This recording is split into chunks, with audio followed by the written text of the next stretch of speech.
Upgrade your viewing experience on YouTube. You can now enjoy sharper images and vivid colors by adjusting the video quality settings. Now click on Settings, select Quality. Click on Advanced and select the High Quality Video settings. Enjoy your movie on APATATV+. Hey! Let me have it. Ah! Abike! Ó ti ẹ̀rù ní ọ̀rọ̀ gbèsè ilé ayé ẹ̀. Wọ́n ti porúkọ ọmọ yín dàngbòrò. Àbíkẹ́ ọ̀bùn ni wọ́n ń pè. Ẹ̀wọ̀n mo ti ṣe. Oòrùn. Kí ló dé? Irú swíìtì gan ni gbogbo rẹ̀ ta sẹ́ gidi ni. Ó wẹ̀ láàárọ̀ yìí. Mo wẹ̀ ma. Stink! You stink! Ọ̀bùn, Àbíkẹ́ ọ̀bùn tó jẹ́ pé àwọn tí wọ́n bá sùn kò ní yí àwọn tí wọ́n bá sùn. Ọ̀sẹ̀ ìdìgídí jẹ́ ọwọ́ à ń sọ fún wa. Èmi sì wọ̀, you dey whine, ó sì èrè jà. Àbíkẹ́, o lè máa rí ojú ẹlẹ́dàá rẹ tóbi níbi tó bá wà bóde. Níbo wá lọmọ ilé gbà lọ? Ó ní bí ọmọ. Kàjá ló jáde ọ̀rọ̀ wèrè. Tí ìjọba bá ti Àbíkẹ́. Òkè ọlọ́jà tó ní Àbíkẹ́ kọ́ ọ̀rọ̀ wá.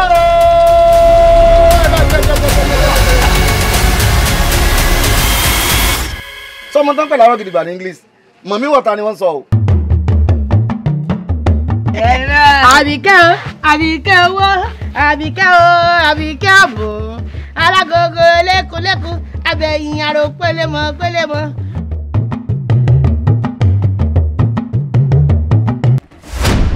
Olórí, ó wù mí kí n lọ sí ìdílé Kàsálí. Are you ready? Níbo ni mo ti lè rí owó ṣe mo fẹ́ change dollar sí náírà? Ẹ fẹ́ ṣe billion ẹ̀rì sẹ́. Wọ́n ti pẹ́lẹ́ lápàsáyé o. Ẹ̀wọ̀n ni ẹ kò. Àgbàbọ́là. Màmá wa ṣe báyìí. Ṣọ́sọ́wọ́ èmi wà ní. Order from above. Àwọn ò pé kàmú Mr. William kò ní. Ìjọ gan lówó tó ló fẹ́ dé òtò dé. Ọmọdé yìí bá gbọ́ngbọ́n kúkú, èmi ká gbọ́ngbọ́n sísìn.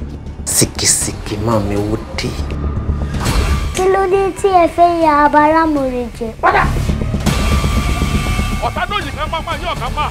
Bẹ́ẹ̀ lọ̀tá lóyìn kó sí apá yóò kó sí. Wọ́n ti lòyìn ká gbọ̀ngá. Kàkà ọ̀sẹ̀ nínú kó sí. Ó ní kinní kan wó ni. Ẹ dín tata. Mo dé rú Mr. William. Ó dé ń kọlẹ̀kùn látàrí. Ó ò ṣílẹ̀kùn. Wọ́n wà bẹ́ẹ̀.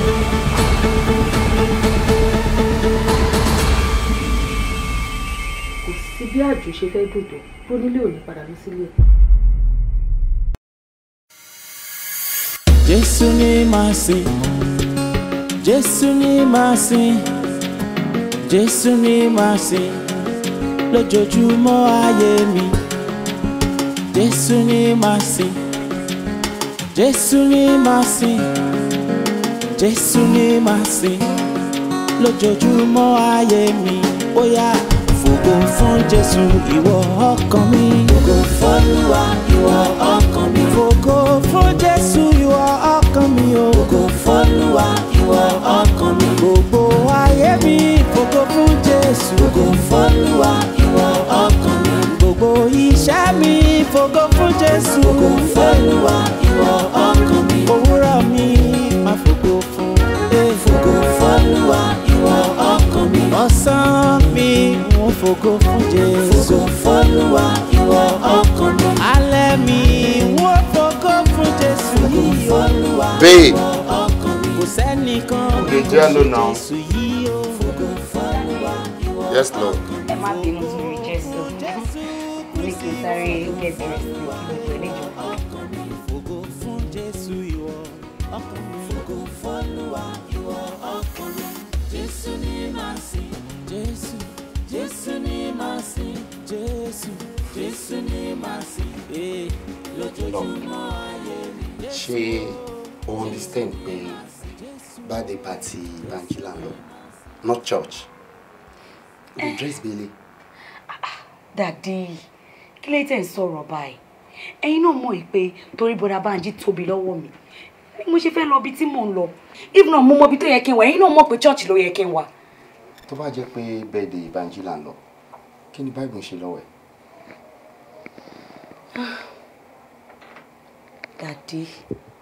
Daddy. Yes. Ẹ yé ṣe báyìí. Mo ti sọ fún yín times without number. Ẹ jẹ́ kí ọ̀rọ̀ Olúwa kó sodo sínú ọkàn yín. Bí mo ṣe máa fi ń bọ́ yín ní gbogbo ìgbà.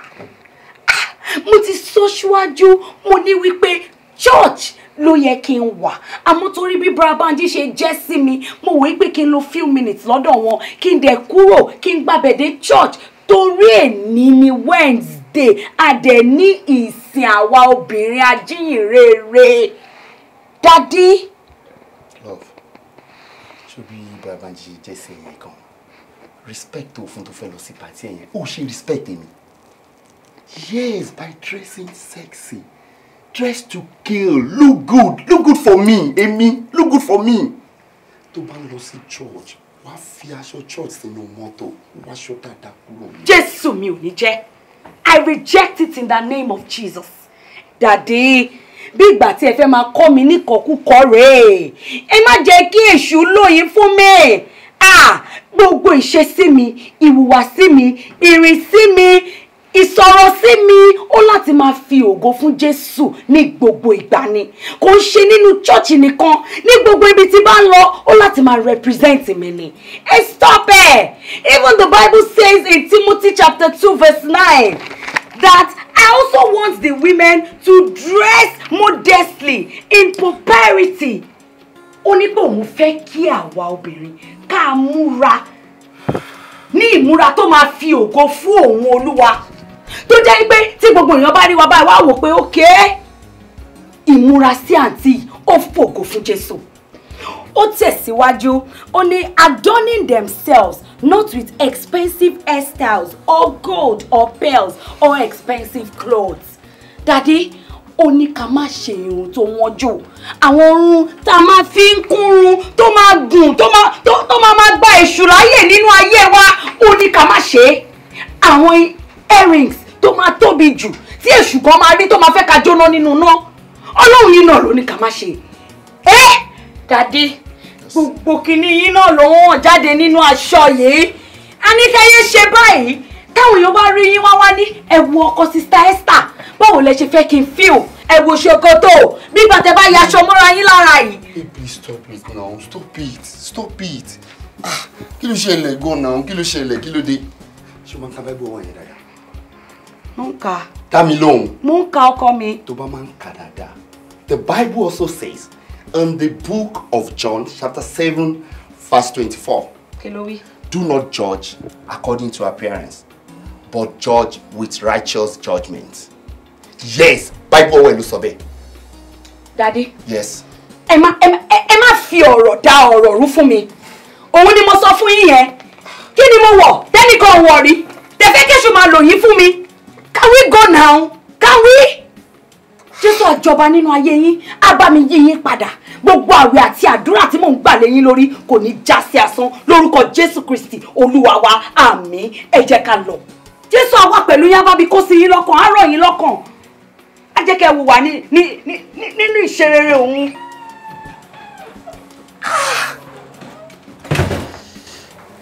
Ṣé pé wàhálà ti wà báyìí?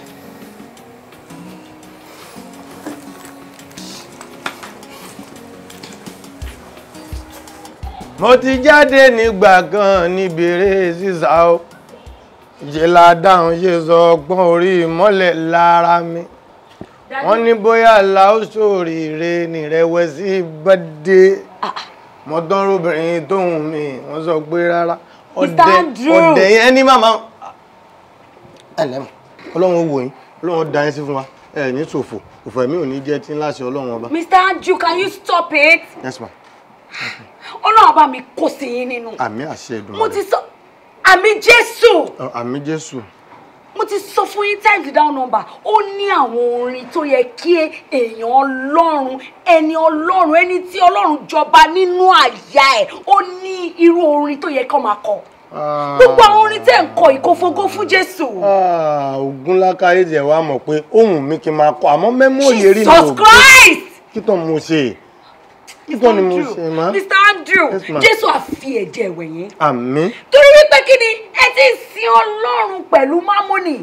Ọ̀tọ̀ọ̀tọ̀ ni wọ́n wà. Ọ̀tọ̀ọ̀tọ̀ kọ́. Ọ̀tọ̀ọ̀tọ̀ èmi ò sin Ọlọ́run àti mámọ́nì papọ̀ èmi ń sin Ògún lọ́tọ̀ wọ́n tún wà ń pè tọ̀ Ṣàngó ọ̀dà Ṣàngó. Ẹ má sọ bẹ́ẹ̀ mọ́ ẹ má sọ bẹ́ẹ̀ mọ́ nínú ilé Olúwa èèyàn kì í sọ̀rọ̀ àwọn ọ̀rọ̀ bẹ́ẹ̀ yẹn nínú ilé tí Ọlọ́run jọba síbẹ̀. Ẹ yé sọ bẹ́ẹ̀ mọ́ ẹ jẹ́ kí ọ̀rọ̀ Ọlọ́run kó sodó sínú yín kó fi ẹ̀jẹ̀ kó fi wẹ̀ yín kẹ́yìn fún ayín kẹ́ wá rin ara yín bọnú ẹ̀jẹ̀ Jésù Kristi kẹ́ bẹ̀rẹ̀ sí ní máa fi ọ̀rọ̀ Ọlọ́run kẹ́ fi máa bọ́ra yín láàárọ̀ lọ́sàn-án lálẹ́ lẹ́ẹ̀márùn nínú ọ̀sẹ̀ kẹ́ make sure pé ẹ̀ ń gbààwẹ̀ ẹ̀ ń gbàdúrà lójoojúmọ́. Ẹ wo mà ó lè fẹ̀jẹ̀ rẹ̀ wẹ̀ mí àbí yóò jásìkò fà tí mo wọṣọ red tó bá jásìkò tí mo wọ white ní ẹ má jọ fẹ̀jẹ̀ rẹ̀ rà mí o ẹ bá fẹ̀jẹ̀ wọ white tó lù ẹ lọ pọ́n lásán kọ́.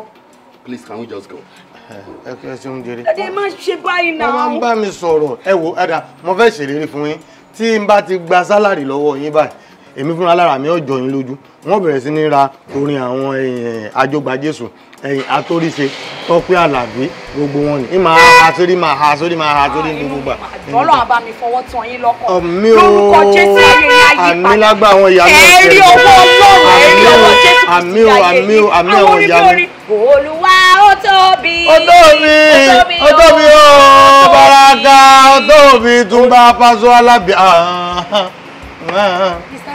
Ẹ ṣé kí ọ̀tọ́ máa fi Túngbà Pásọ Alábí sínú orin tẹ́fẹ́ kan. Dádì ẹ má bínú ẹ má mi sílẹ̀kùn.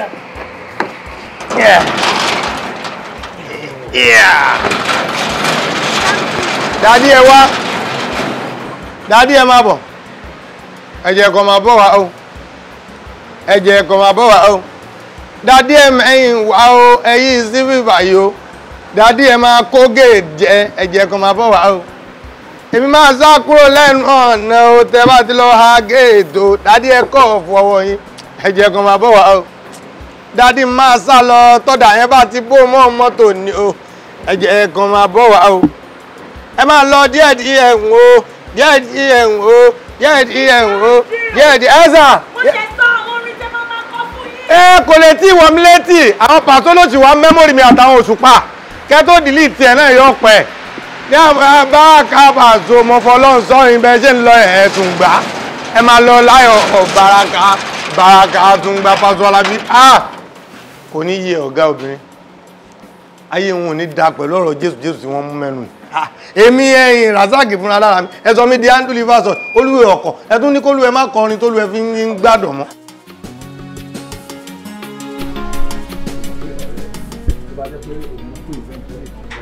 máa rojú ìyẹn lórí ayé mi.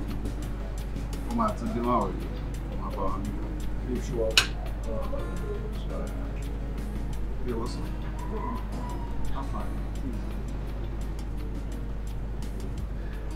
baby boy, baby boy. Àlàáfíà fún yín o. Hello ladies. Jésù àwa pẹ̀lú yín. Happy birthday, Brother Banji. Thank you so much. Ẹ jókòó. Báàmà, jọba mú kọ́ọ̀bù kan wá fọ̀rẹ́ mi. Mo wà okay. Omi, ẹjọ́ tẹ omi. But tí máa rí malt náà pẹ̀lú mi. Malt. Auntie.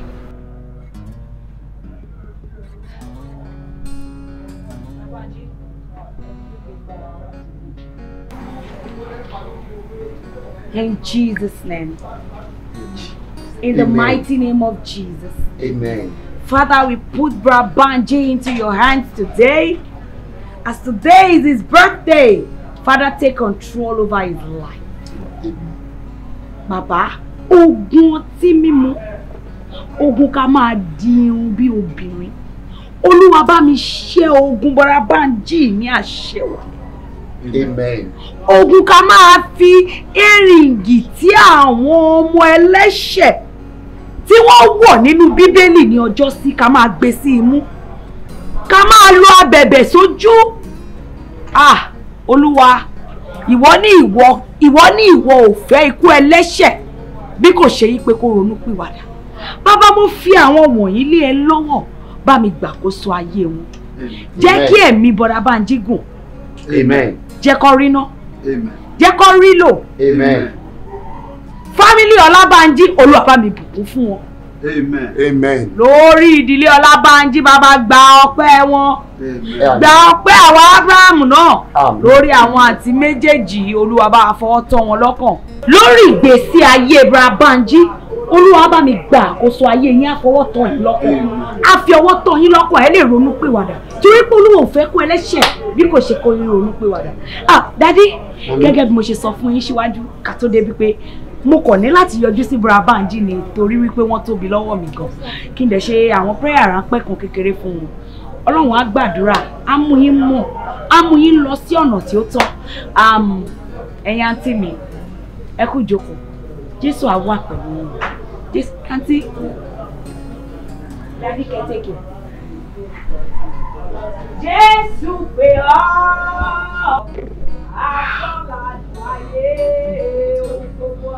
Guys, I'm very sorry for any inconvenience. Ejo ma bínú. Ladies, ejo ma bínú. Ejo. I'm sorry. Okay. Ṣé ká ṣe fẹ́ bottle water? Bottle water báwo? Ẹ fún mi ní kọ́, máa mú nǹkan fún mi kọ́. Báma. Ó yẹ. Mo bí wá ti lọ. Akọ̀ọ́fin ilé ìfowópamọ́ ẹ̀. Ètò ìlọ́kù ò lọlé lálẹ́ yìí. Báwo ni ṣe ní lọlé? Ṣé fẹ́ páyé mi jẹ́ ni? Ṣé òun wáìnì? Báyìí ló ń ṣe bẹ́ẹ̀ bí. Mo mọ ọ̀tọ̀láyé Bánjí, ọ̀tọ̀láyé mọ́mí. Mọ́mí máa bínú. Mọ́mí máa bínú. Understand kí ni? O máa ń packet àti. BJ, ọkọ mọ́mí lọ̀rẹ́ wa. Mọ́mí lọkọ, ọ̀rẹ́ wa nìyàwó. Mọ́mí lọkọ ẹ̀. Stop it now. Stop it. Why go you like that? Stop it now. Mama. Jésù ni màá sìn lójoojúmọ́ ayé mi. Gbọ̀ngbẹ́ mi nígbà mo wà láàyè. Bàbá gbọ̀ngbẹ́ mi nígbà mo wà láàyè o.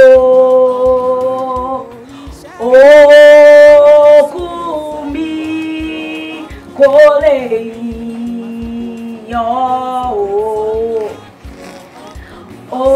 Òkú mi kò lè yàn o Baba.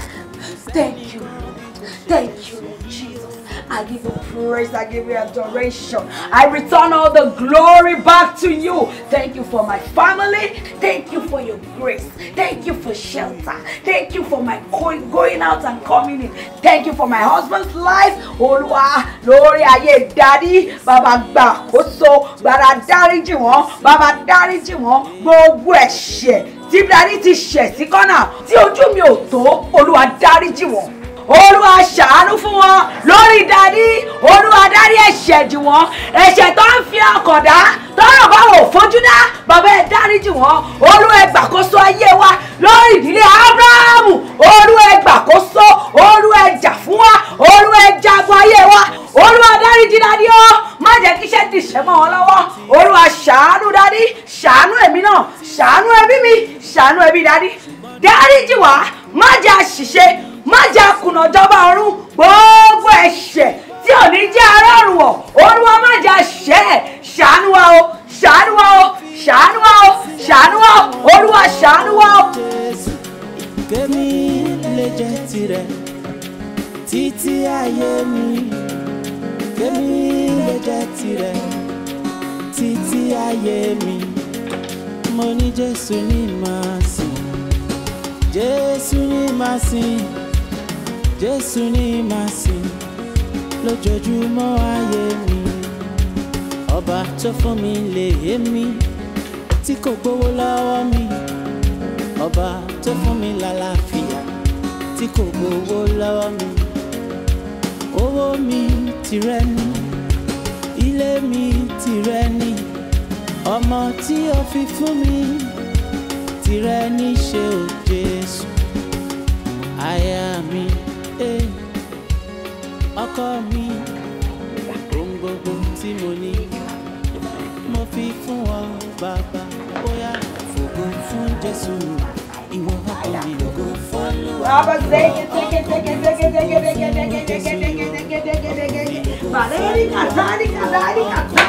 Hey! Olúwa ó ṣiṣẹ́ agbára kẹ́ríkà kẹ́ríkà báyìí kàpárí lárí ìsàlẹ̀.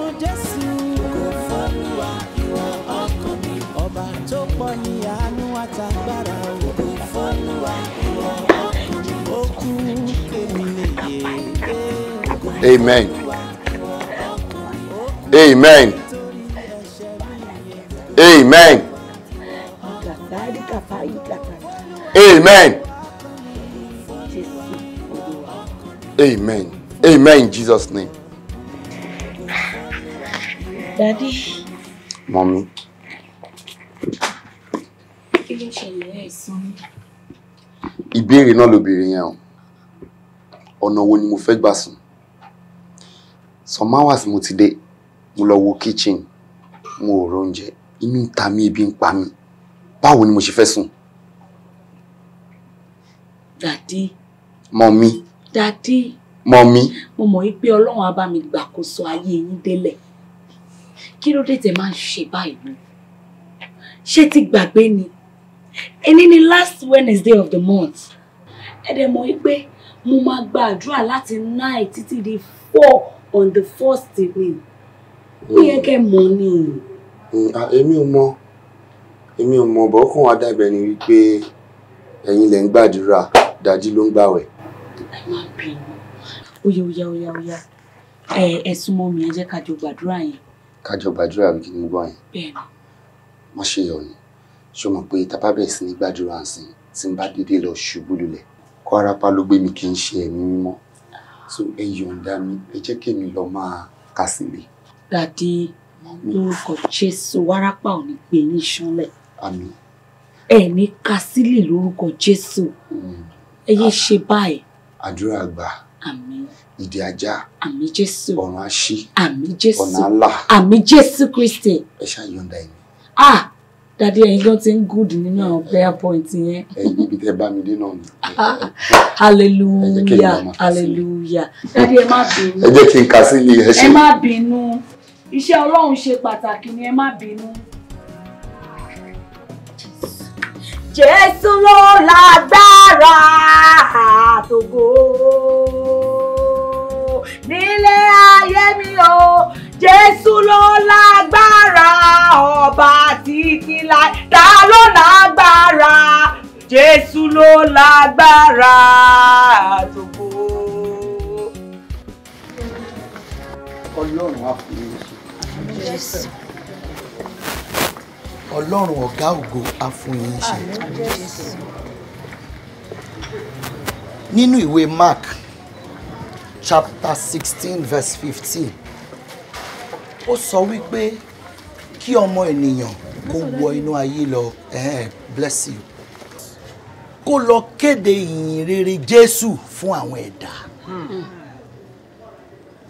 Kí Ọlọ́run wá jẹ́ kí àwọn ẹ̀dá náà kí wọ́n gbọ́. Èmi á dúró sílé Olúwa láti máa fi àdúrà jagun, láti máa fi àdúrà ràn ẹ́ lọ́wọ́. Àwa mẹ́tẹ̀ẹ̀ta a lọ kéde ìrere Jésù. Jésù adé fún wa ṣe. Jésù. Àmọ́ kẹ́ ẹ tó lọ ẹ jẹ́ kí n gbàdúrà. Yes, Daddy. Ní orúkọ Jésù. Àmín Jésù. Ní orúkọ Jésù. Àmín Jésù. Ní orúkọ ẹ̀jẹ̀ Jésù. Àmín Jésù. Bàbá, àwọn ọmọ rẹ wọ́n fẹ́ kéde ìyìn rere ẹ lọ. Olúwa lọ pẹ̀lú wọn. Àmín Jésù. Olúwa lọ pẹ̀lú wọn. Àmín Jésù. Olúwa fún wọn ní àǹfààní.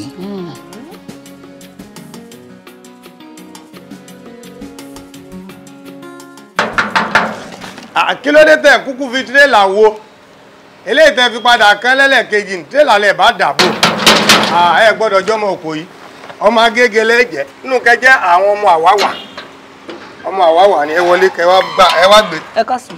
Àbájọ mọ̀sán náà gbà bẹ́ẹ̀ tí wàá yí ẹ lè jẹ́ ọmọ òkò yìí ọmọ àwáwà lẹ́jẹ̀ ẹ dákun dálẹ̀ bèrè. Mo rí signpost ní ẹnu ọ̀nà pé ẹ̀wọ̀ ọmọdọ̀ ni mo ní kí wá apply. Iwájú ilé kejì lẹ ti rí àbí iwájú ilé gangan? Ibi báyìí. Iwájú yín. Bẹ́ẹ̀ni. Lẹ ti rí samples? Bẹ́ẹ̀ni. So iṣẹ́ ọmọ ọ̀dọ̀ lẹ wá wálé wà báyìí? Bẹ́ẹ̀ni. Ẹ yí dande. Yéè! Ta ló lẹ́yìn yìí? Èmi ni. Fúnra yín? Bẹ́ẹ̀ni. Kì í ṣe pé rẹ́ǹtì ẹ̀ sì ṣe?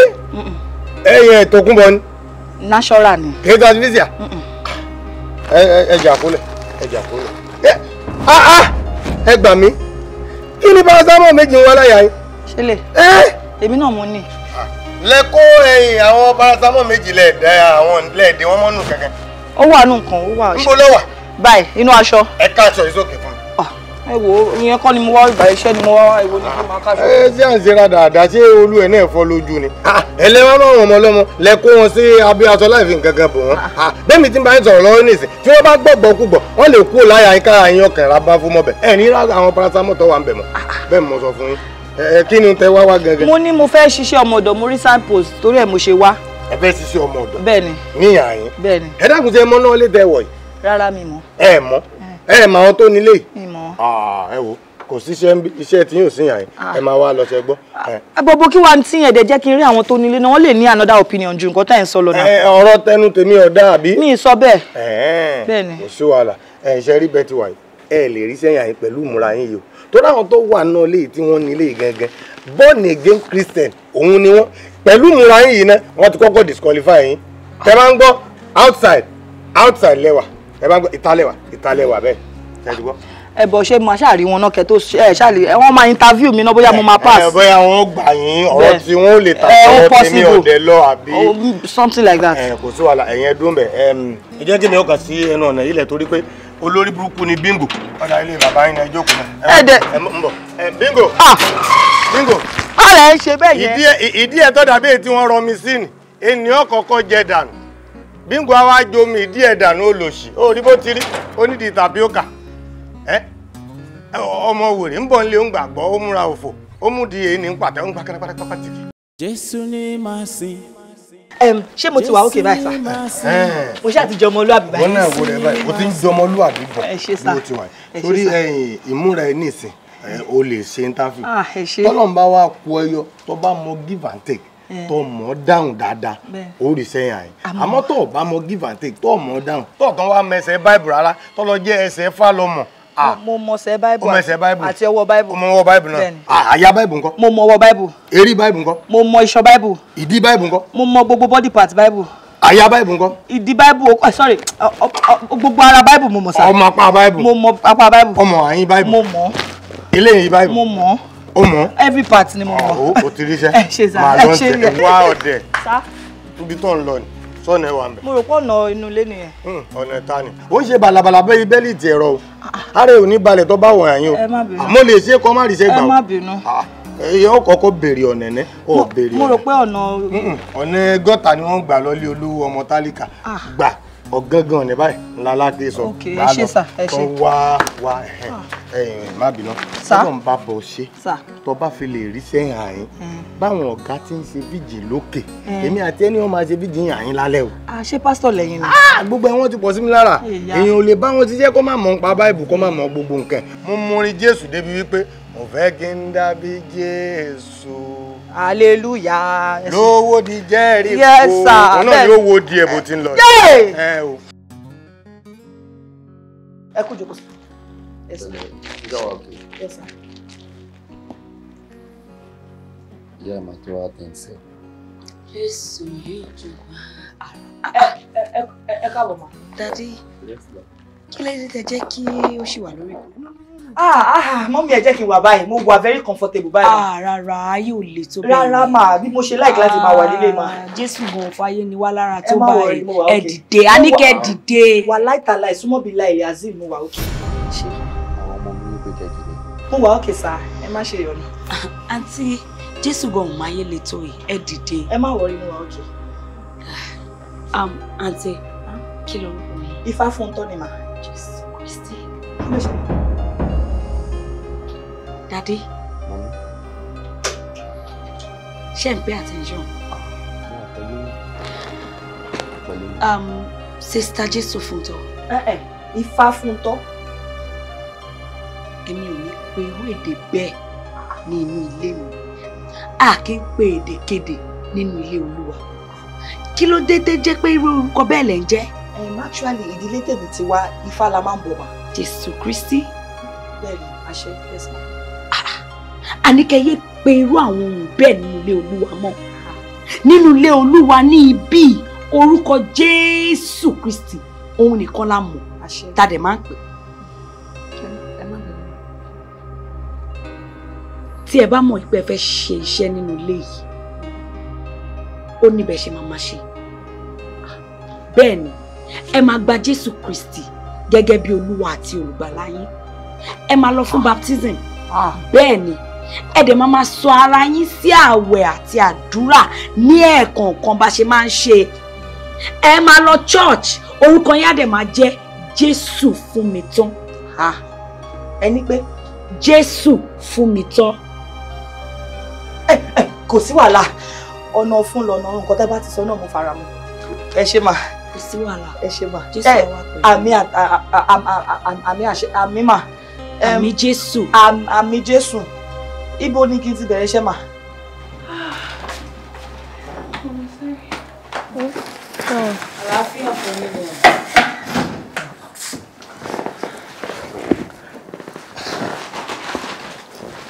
Esther. Esther. Irú ọmọ wo ló fẹ́ yà gan-an? Mọ́mì, èmi ò mọ̀ kéèyàn bá máa tàpá sí ọ̀rọ̀ òbí ẹ̀ àti ọ̀rọ̀ Ọlọ́run lèmi fi ṣe tí mo fi wá wò yín. Ṣeré ni mo pè é. Mi ò mọ̀ pé sí kíyèsí mọ́mì.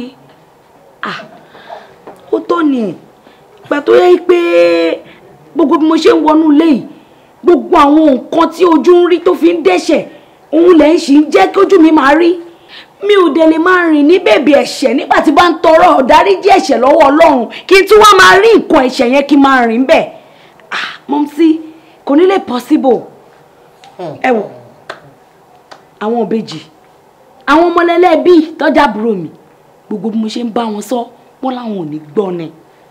Ẹ wò Táíwò, ẹ wò short tó wọ̀, ẹ wò ẹ̀rìngétí ẹ̀, ṣé tẹ̀rọ ọmọ kẹ́ni tí ẹ pọ̀ ó ní lọ́wọ́ ó dìsẹ̀rò. Kọ́lọ̀ irun orí ẹ̀ mi ò lè explain. Mo rí brown, mo rí gold, mo rí white. Ẹ wò ohun, ẹ wò etí ẹ̀, Táíwò. Mọ́mì, kò sí wàhálà. Àwọn nǹkan tí mo bá yín rà bọ̀ ló wà lọ́wọ́ àwọn ìbejì yín. Ẹ di ojú kí n gbàdúrà fún yín kẹ́ lè gba ìwòsàn tó péye. Wà á ti ta ni. Kí ni nǹkan tó ń ṣe ẹ́ gan-an? Kí ló ń jó ẹ lọ́wọ́ tó fi jólẹ̀? Àbí ìwọ iná kọ?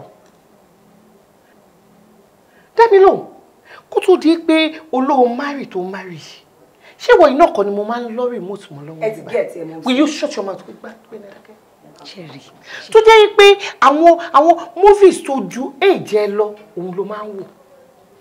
Ṣé ìwọ iná kọ ló jẹ́ pé mo máa ń báwí nípa àwọn dressings ẹ? So tell me, what has come over you gangan náà? Ṣé sìn lélẹ́yìí tó gbà yá bẹ́ẹ̀ sìn? Dẹ́mi lò. Mommy, all things are passed away. Ó pass away kò kàn mí. Ẹ wọ àǹtí mi, ṣẹ́rí tìwì tó wà nígbà yìí, táwọn wo yìí, wà láìtàlá ìpèsè tó lè yọ, ẹ lè rí rárá ni.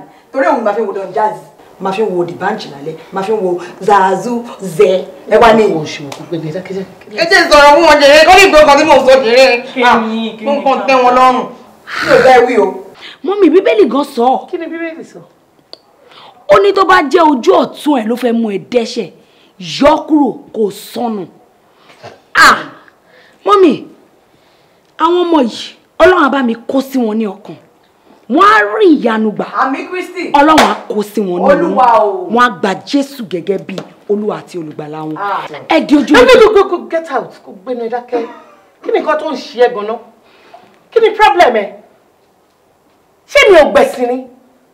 Dá mi lóhùn, abo mọ̀ jù mí lọ. Ṣọ́ ara Esther. Ṣọ́ ara ẹ gidi gan. Kó lọ fi ọwọ́ ọmọ ẹ kó lọ ti bọ aṣọ. Ẹ wo mommy, ẹ calm down. Sis, everything so ni mo understand. Èmi tẹ̀tí wò pé very soon, mo wá lò bí 1 or 2 weeks lọ́dọ̀ yín. ẹ máa kọ́ mi bá ṣe máa lọ church, bá ṣe máa dress, àbí báwo? Àrìndìn, Ọlọ́run á wà pẹ̀lú ẹ̀. Wàá rí ìyípadà rere. Mọ́mì, ọmọ tí ẹ bí Ọlọ́run á bá mi fi ọwọ́ tọ́ ní ọkàn. Àmín Kristi. Kò ní ya ọmọkọ́mọ mọ́ yín ní ọwọ́. Àmín. Kò ní jóná láyé débi pé ó máa lọ jóná lọ́run. Pé mo mọ̀ yín pé Ọlọ́run àti bá mi fọwọ́ tọ́ lọ́kàn. Ẹ di ojú yín kí n gbàdúrà fún yín kí n tó máa lọ. Mo ní anointing tí mo bá yín mú bọ̀. Ara yín á yá gágá nu Jésù sìn. Ní orúkọ Jésù. Ní orúkọ Jésù. Ṣé ìwé bá kọ́ mi tí n bá dìgbà jùlọ ẹ̀? Wàá rò pé kọ́kọ́ kọlu ẹni. Àbíkẹ́ fún ọ lẹ́bùn. Sílẹ̀ jà. Kò sí wàhálà mọ́. Àwọn nǹkan tí mo bá yín rà wá ní. Ìyá kò ń kọ́ ẹ̀kọ́ tó sẹ̀. Ọlọ́run á dé yín mú á mú yín lára dá. Ó dàbọ̀. Ẹ wá ọ̀dẹ kí wọ́n ṣẹ́ni fún èmi ń tẹ̀lé. Ẹ máa tẹ́. Ṣé o tún kọ́ nínú fíìmù kẹ́ máa ṣàwọn ni? Jẹ́ ìlú ọmọ tẹ̀bí. Tó bá yẹ kókò ṣe sí mi ni wọn náà máa lì. Wá mi fa yọ. Mo ṣe ń kó fẹ́ yẹn. Ẹgbẹ́ ọba ní tiẹ̀ wà fún kọ́tọ́ kó wà. Ẹ pẹ̀lẹ́ mọ́ ni. Bí ẹ wo ayé òkú ìbọlẹ̀. Classes mi o. Ara ti ẹ̀dẹ̀ balẹ̀. Fọ́lúwa ìwọ ọkàn mi. Ọ̀sán mi ń fògo fún Jésù. Fògo fọ́lúwa ìwọ ọkàn mi. Alẹ́ mi ń fògo fún Jésù yìí. Fògo fọ́lúwa ìwọ ọkàn mi. Kò sẹ́nìkan bí kò ṣe Jésù yìí. Fògo fọ́lúwa. Service tèmi it was so marvelous. Olúwa ṣeun. Jésù ṣeun. Ṣé gbogbo bá ṣe ń gba àdúrà nínú ilé Ọlọ́run bẹ́ẹ̀ mo ń feel dé ìsàlẹ̀ ọkàn mi wípé àdúrà yẹn ti ń gbà lẹ́sẹ̀kẹsẹ̀. I felt the presence of the Lord. Hallelujah. Hallelujah. Kò yẹ kó tún sọ pé àdúrà wa ti gbà. Ó ti gbà. Àdúrà wa ti gbà gangan ni. Àmín Jésù. Mo aláìgbàgbọ́ ló sọ lẹ́ẹ̀kan. Nǹkan tó ṣẹlẹ̀ ni wípé a máa fẹsẹ̀ rìn ni o. Kí ló dé? O gbé mọ́tò dání ni. Mi jẹ́ mọ́tò mi ti ní servicing. Tí Abraham ni bá wa gbé wa àmọ́ ó ṣì wà lẹ́nu iṣẹ́ báyìí mo dẹ̀ ní láti wá fún service ó wà very important. Very important. Àti wípé mo ní kí n hùwà bíi Jésù lẹ́ni ni kí n febi panú kí n wo bí àwọn tí ebi ń pa wọ́n ṣe máa ń feel tí ebi bá ń pa wọn. Ọ̀rọ̀ wà ń bẹ̀. Tó bá jẹ́ bẹ́ẹ̀ ẹ jẹ́ àìtí máa lọ. Àdúrà wa pẹ̀lú wa. Ó ti gbà lórúkọ Jésù. Ọ̀nà ti là fún wa. A ti rí ìyè gbà. Ọ̀nà ti ṣí fún wa. Ó ti rí bẹ́ẹ̀. Àǹtí mi. Abraham. Ojú yín ni. Ojú tiẹ̀ náà rèé. Ó mà dá ọ, ó mà dá kéèyàn níyàwó. Òun ló ti hard weight, ló ti put on weight. Àǹtí gbádùn ni mo wà. Àdúpẹ́ lọ́wọ́ lọ. Pẹ̀lú fọlọ́. But mo wá expect pé ìwà àtìyàwó ẹ̀ lè máa kí mi. Ìyá Jésù nìyẹn. Ó ti lọ sí church. Ó ti lọ sí church lénìí. Àǹtí. Church all the time ni o. Church ló máa lọ every time. Every time nìyẹn. Iṣẹ́ tiẹ̀ nìyẹn. Ó ní láti jẹ́yàn kan tó máa gbẹ̀sìn gan nìyẹn o. Ẹlẹ́sìn ni o. Ẹ wò tó bá lọ church láàárọ̀, ó máa lọ lọ́sàn-án. Tó bá tún dọ́wọ́ alẹ́, a ní night vigil yá. Ní adéjì ó máa lọ, mo pé àdúrà òun pọ̀ jù. Kó dẹ̀ wá dàbẹ́ o. Èmi máa ń láìkí kéèyàn kó di òpó Ọlọ́run mú ṣinṣin. Kéèyàn dẹ̀ gba ẹ̀sìn. Àǹtí ẹ̀ wò kí n sòtọ́ fún yín pé mi lè parọ́ fún yín. Ó wà lára nǹkan tí mo fi ní interest nínú ẹ̀. Kò sí gbogbo láìvẹ̀ Ọlọ́run, it's all about God. O ní lọ́ọ̀kì gan nìyẹn o. Sórí ọkùnrin tó bá ní ìyàwó tó bá ń gbàdúrà gidi gan ni oríire ló ṣe because gbogbo nǹkan báyìí òun ni ìyàwó yẹn máa fi àdúrà ràn lọ́wọ́. Ṣé o mọ̀ wípé oore kan lọ́lọ́run ṣe fún ẹlẹ́gbẹ̀ẹ́ kan? Àìmọye obìnrin tó jẹ́ pé wọ́n máa ń jí ṣépè fọ́kọ wọn ní láàárọ̀ yìí. Gbogbo orí burúkú tọkùnrin míì ṣe láyé tipasẹ̀ ìyàwó ẹ̀ nígbà tó jẹ́ wípé èpè láàárọ̀ èpè lọ́sàn-án èpè lálẹ́ ni. Ṣé o dé rí àwọn obìnrin ẹnu wa yìí Ọlọ́run fi special àṣẹ sí nǹkan tá a bá sọ pàápàá jùlọ fún ọkọ fún ọmọ gbogbo ẹ̀ ló máa ń wá sí ìmúṣẹ.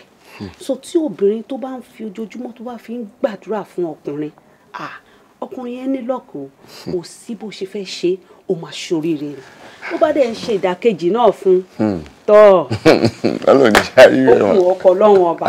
So you're a very lucky man. I'm blessed man. Because obìnrin tí ó bá ń gbàdúrà ní gbogbo ìgbà má jẹ́ kí n tàn ẹ́ gbogbo nǹkan báyìí òun ló máa fi support ọkọ ẹ̀. Bẹ́ẹ̀ni ma.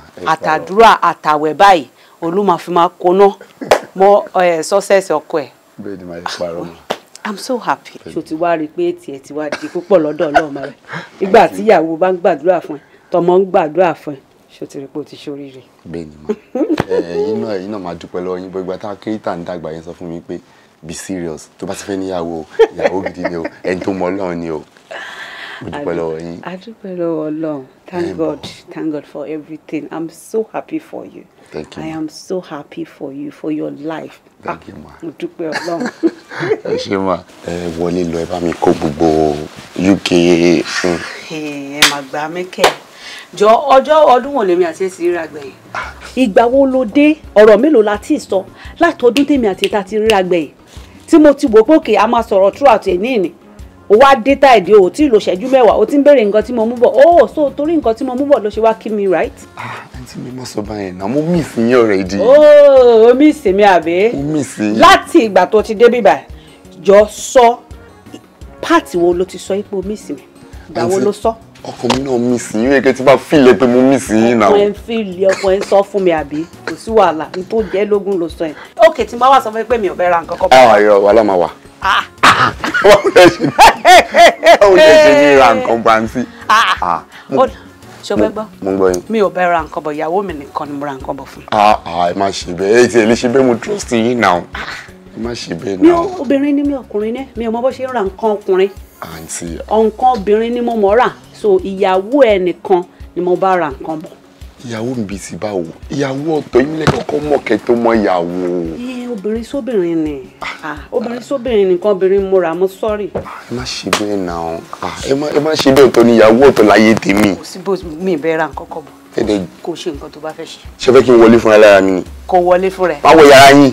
Wọlé kó lọ́wọ́ tó. Fògo f'Olúwa ìwọ ọkàn mi. Ọ̀sán mi n ó fògo fún Jésù. Fògo f'Olúwa ìwọ ọkàn mi. Alẹ́ mi n ó fògo fún Jésù yìí. Fògo f'Olúwa ìwọ ọkàn mi. Kò sẹ́nìkan bí kò ṣe Jésù yìí o. Fògo f'Olúwa ìwọ ọkàn mi. Fògo fún Jésù Kristi ìwọ. Fògo f'Olúwa ìwọ ọkàn mi. Fògo fún Jésù ìwọ ọkàn mi. Fògo f'Olúwa ìwọ ọkàn mi.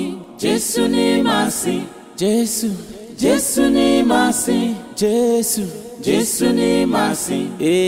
Lójoojúmọ́ ayé mi. Jésù o. Jésù ni màá sìn. Jésù o. Jésù ni màá sìn. Jésù o. Jésù ni màá sìn. Lójoojúmọ́ ayé mi. Àjẹkùnà bàbá mú mi délé o kí má kú sájò. Ẹ gbọ́ ẹni tá a gbé mọ́tò lọ sí church á fi ilẹ̀ lára ṣé church jìnnà tó yìí. Ó jí o. Bíbélì gan sọ yìí pé ká fi iná jó ara ẹni ká tó fi jọmọ ẹlòmíì. Bí Bíbélì ṣe sọ nìyẹn. Ṣé church làwọn eléyìí tí ń bọ̀ báyìí? Rárá o, ṣọ́ọ̀ṣì bá wò. Báíbù nìyẹn lọ́wọ́ wọn yóò ní òbí wọn máa bí wọn àní máa bí wọn. Ẹ pẹ̀lẹ́ o sisters. Ẹ̀yin sísí mi ẹ káàsán ẹ jọ èmi àti àwọn ọ̀rẹ́ mi à ń debate lórí àwọn kankan ni mo wá wò pé the best thing fún mi ni wípé kí n dá yín dúró mo ṣọ́ ìpè lẹ́sìn lẹ́tí ń bọ̀. Bẹ́ẹ̀ bá ti ẹ̀rí kankan wà ló bá dandan pé àwọn jotters àti báírò ló wà níbẹ̀ ẹ ṣáà máa rí ilé báíbù ní church láti ń bọ̀ wá. Iná ọ̀run àpáàdì o Holy Ghost fire níwájú Jésù Kristi ọba tó kú fún wa lórí igi àgbélébù tó ní oṣù kan lẹ́tí múra báyìí ẹni kọ́ ló ń dáríjì yìí èèyàn tí ẹ ti bọ ayé jẹ ẹ ti bọ̀rùn yín jẹ́ pẹ̀lú àǹtí ẹ̀wọ̀n kan tẹ wọ̀ níwájú ọba adájọ́ níwájú Ọlọ́run níwájú ọba onímájẹ̀mú lẹ́tí múra báyìí ẹ̀yin wọ ṣòkòtò kábàtì yóò délẹ̀ ẹ wo bẹ ṣe ṣáyàlẹ̀ Jésù Kristi àǹtí lórí. ẹ sísá ẹ jẹ́ kí n sọ fún bẹ́ẹ̀ ṣe wà iná Ọlọ́run ló máa jẹ́ kódà bẹ́ẹ̀ ṣe wà iná Ọlọ́run ti ń jó yín. Ọlọ́run ò lè jẹ́ Pété múra báyìí! Jésù mi o! Bàbá máa ń rọ̀jò yìí. Máa ń rọ̀jò yìí bàbá ìbínú rẹ̀. Kí lè wà yìí? Ẹ tẹ̀ dúró. tó bá jẹ́ wípé àwọn tí ò tí mọ̀ lọ sọ́dọ̀ bàbá mi Jésù a ní ká preach fún yín àmọ́ ẹ ti mọ̀ náà kí ló dé Bible lẹ gbé dání Jésù mi á dáríjì nítorí pé ẹ mọ̀ kan tẹ́ ń ṣe. ẹ ní sùúrù kí la ṣe fún yín kí ló fẹ́ pè. Why all this harassment? Kí ló dé harassment for God? Ọmọ náà nìyí ẹ dẹ̀ ṣe báyìí lọ síwájú Jésù Kristi ọba onímájẹ̀mú tó kú lórí igi àgbélébù fún ẹ̀ṣẹ̀ wa ẹ dẹ̀ ṣe báyìí ẹ mú wa. Ẹ gba Ọlọ́run sí ayé yín ẹ gba Jésù Kristi sí ayé yín ẹ gba Jésù Kristi sí ayé yín kó sọdọ́ sínú ẹ̀mí yín. Bàbá má rọ òjò ẹ bàbá má rọ òjò ẹ. Ẹ ti kú lipstick ìjọba ọ̀run kù dẹ̀dẹ̀ aráyé ẹ yí padà onídàájọ́ ẹ tó bèrè. Ẹ báwo lẹ ṣe lò ó ìgbésí ayé yìí Jésù Kristi dáríjì àwọn ọmọ rẹ fẹ́ jẹ́ wẹ̀ wọ́n nínú ẹ̀jẹ̀ rẹ Jésù dáríjì wọ́n Olúwa dáríjì wọ́n Olúwa dáríjì wọ́n Jésù Kristi. Ọlọ́run o àwọn ọmọ rẹ ló ń sá kúrò lọ́nà òtítọ́ yìí Jésù. Pé báwo ló ṣe rìn o ìgbésí ayé rẹ. Àwọn ọmọ rẹ sá kúrò lọ́nà rẹ Jésù. Bàbá gbójú rẹ wọlẹ̀. Jésù fẹ̀jẹ̀ wẹ̀ wọ́n ọmọ rẹ̀. Dárí ẹ̀ṣẹ̀ wọn jì wọ́n. Wọn ò mọ̀ ṣàìdá Olúwa mo bẹ̀bẹ̀ nítorí àánú rẹ̀ dárí ẹ̀ṣẹ̀ ẹ jì àwọn ọmọ yìí dárí ẹ̀ṣẹ̀ ẹ jì àwọn ọmọ má jẹ́ kùnà bàbá mú mi dé lọ sí Jésù ṣùgbọ́n ò lè sí Jésù ju Jésù lọ. Ìwọ̀ntúnwọ̀nsì ló yẹ kẹ́ ṣohun gbogbo. Sister Esther, àkọ́bí Jésù, anointed woman.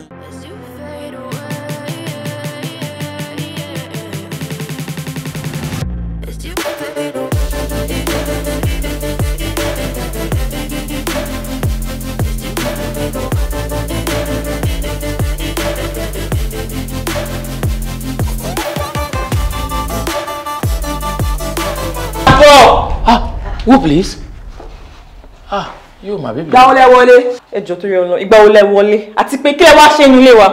And you might be, I don't know, maybe you've been distracted. Because mo ti wọlé ti pẹ́, mo dẹ̀ dúró sẹ́yìn bí everything tó ń ṣẹlẹ̀ níwájú ni mo rí.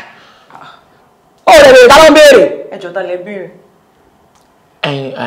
Àánú Ọlọ́run ni mo wá wá. Sorry, mo ní kí n wá fún yín ní àwọn àṣírí ayé kékeré kan ni. Nínú Bíbélì tí à ń gbé kiri tí ọ̀pọ̀lọpọ̀ mọ̀ àwọn sáàmù kan wà bẹ́ẹ̀ tẹ̀lé ká tó jẹ́ pé sorry my bad sister Esther ni mo wá wá.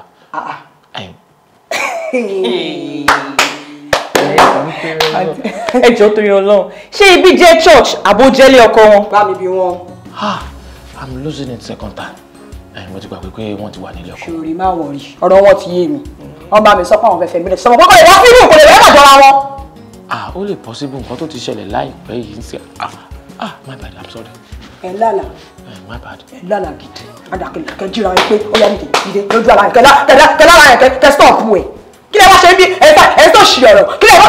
Ẹ wo èṣù ní agbára kò ní ìgbàlà ẹ má jà ká gba èṣù láyè ẹ jẹ́ ká díjú ká gba àwọn àdúrà kan. Ẹ̀sìn Awórò rẹ̀ fẹ́ ṣe pẹ̀lú orí ibùkún tẹ̀ ń ṣe. Ọlọ́run má jẹ́ kí n ṣe ẹ̀sìn Awórò pẹ̀lú Bíbélì mímọ́ lọ́wọ́. Ẹ ti ẹ̀mẹ̀sìn Awórò. Yes. Ó yẹ define yìí. Ẹ̀sìn Awórò can be simply divine. Okay. As ẹni tó gbéra ẹ̀ lọ bá àwọn crowd I mean plenty people tí wọ́n gbaṣọ lọ́rùn ẹ̀ tí wọ́n já ẹ̀ sí òwò tó bá jẹ́ ọmọkùnrin tó ní. Ẹ jẹ́ ìwò òṣì dákẹ́fẹ́. Pọ́nrán ńlá wọ́n wá máa rí bó ṣe ń dún gbó. Mo ní ẹ̀gẹ́ ti ẹ̀ right ẹ kí n define ẹ̀ fún yín ẹ̀sìn Awórò kan mi define pé ẹ wá lé orílẹ̀ láì sọ fún orílẹ̀ ọkọ̀ tó parí olè lẹ́yìn lórí kò sí nǹkan tó burú jù ń bẹ̀ kò lè ṣẹjọ́ yín kò ṣẹjọ́ yín ó yẹ bọ́ tànù bí báyìí. Mi kò ti rọ́kọ̀ ẹjọ́ ẹ pàṣẹ fún jà lọ ẹ máa lọ. Àní bá wọn ṣe sùúrù nǹkan tẹ ẹ máa lọ ẹ bọ́ tà bí ẹ bọ́ tà má ti yí tìkùtẹ bọ́ tà. Kẹ́ni wọ́n náà máa gbà mí kẹ́ ẹ máa gbà mí ṣọ́rọ̀ kò sọ fún ipò tí wọ́n pẹ̀lú bí wọ́n irú eré ìfẹ́ mi mo èrò pé mo já tó mo lè já gidi gan mo já. Ìjọ torí Ọlọ́run ṣé kò fine. fine bóyá fine ẹjọ́ rẹ̀ ẹjọ́ wà pọ̀. Ṣé àwọn tó ń gbé ṣé wọ́n dá tó? Ẹni tó mọ ni ló ń ṣe ni ọlá kò ti máa ṣírí mi ní má dẹ̀ kó kúrò nínú ìlú ọ̀rọ̀ sí wà lára. Mo já bàbá gbọ́dọ̀ lọ wá bá gbádùn mi. Ọ̀dẹ̀ ní èrò ní sẹ́ǹsì. Fògo fún Jésù, ìwọ ọkàn mi. Fògo f'Olúwa, ìwọ ọkàn mi. Ó kú kémi lè yè. Fògo f'Olúwa, ìwọ ọkàn mi. Ó kú nítorí ẹ. Jésù Kristi. Daddy. Ẹ káàbọ̀ ma. Interesting. Daddy. Ẹ padà báyìí. Jésù Kristi. Ha! Jésù fún ìtọ́. Má sá, má. Jésù fún ìtọ́. Má. Jésù fún ìtọ́. Má sá, má. Òtútù mú mi. Àwọ̀ èsì wà ní títàn má. Òtútù mú mi. Àmọ́ mi ò ní bínú nítorí ẹ̀ṣẹ̀. Ẹ ṣé ma. Jésù fún ìtọ́. Yes ma. Kí ni àwọn àṣà pálapàla tẹ̀ ń dá nínú ilé Olúwa? Àgọ́ tó ṣẹlẹ̀ ní ìgbà tí ò sí TV. Mo kàn ní máa play orin kí n máa fi ṣe exercise ni ma. Jésù Kristi! Mímọ́. Exercise. Bẹ́ẹ̀ni ma. Nínú ilé tí wọ́n yà sí mímọ́. Bẹ́ẹ̀ni. Nínú ilé Olúwa. Ẹ má bínú. Nínú ilé ìdílé Abraham. Ẹ má bínú. Lẹ ti ń ṣe exercise irú èyí. Ẹ má bínú ma. Jésù fún tọ́. Ìwọ ló ń wá. Níbo? Rárá ma. Ìwọ ló dúró gẹ́gẹ́ bí ikọ̀ èṣù láti tú ilé mi. Àṣé gbogbo àwọn aṣọ mọ́làdá abolẹ̀ tó máa ń wọ̀ yẹn, àṣé tí bá wà lé nìkan ló máa ń wọ̀. Kò rí bẹ́ẹ̀ ma. Bí mi ò ṣe sílé wà wá máa ṣe kìkì ní ẹ̀yìn ẹ̀. Òun ni dáàdì dúró sí kọ́nà yẹn tó ń ṣe. Jésù Kristi. Èmi nìkan mo dá wa, ẹgbẹ́ dáàdì ṣe wà ń bí ni. Mi dáàdì ò sí ń bí, èmi nìkan ni Ọlọ́run gbọ́. Wọ́n rí nǹkankan. Wọ́n rí èmi nìkan mo wà bí wọ́n rí nǹkankan. Jésù fún tọ́. Yes ma. Wà kúrò nílé mi. Rárá kò tí tó bẹ́ẹ̀ ma. Mo ní o máa kúrò nínú ilé mi ní èní. Ẹ má jáde, ẹ bá mi bẹ̀ wọ́n, ẹ má jẹ́ n kúrò. Dádì, ibi tẹ́ fẹ́ bẹ̀rẹ̀ sí ní fi ojú yín dẹ́ ẹ̀ṣẹ̀ sí rèé. Nígbà tí kò sí tẹlifíṣàn fún yín láti máa wo gbogbo àwọn ẹ̀yìn kẹ́yìn tí mo torí ẹ̀ ní ká gbé TV yẹn kúrò fún. Jésù fún tọ́lẹ̀ wá fi ń ṣe ìrànwọ́. Àwọn nǹkan ẹ̀ṣẹ̀ tí a torí ẹ̀ gbé tẹlifíṣàn kúrò ń bẹ̀ yẹn, òun lẹ wá ń dá ní ẹ̀ṣẹ̀ ní ara Jésù fún tọ́. Wọ́n ò sí ń bí, èmi nìkan ni mo ní. Jésù àbá mi kó sí yín. Àmín. Jésù fún tọ́. Màá mọ́. Jésù fún tọ́. Kí n tó tú ìbínú mi palẹ̀.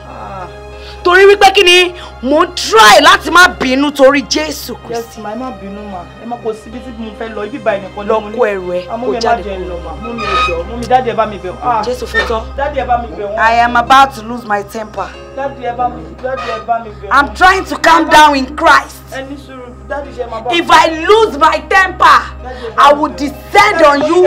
I descend on Daddy. Padà sí abẹ́ bíríìjì níbi tí o ti wá. Kó lọ jóná mọ́bẹ̀. Àmọ́ màá fẹ́ kó fi ayé ẹ̀ fún Jésù kó tó di pé ó pẹ́ jù.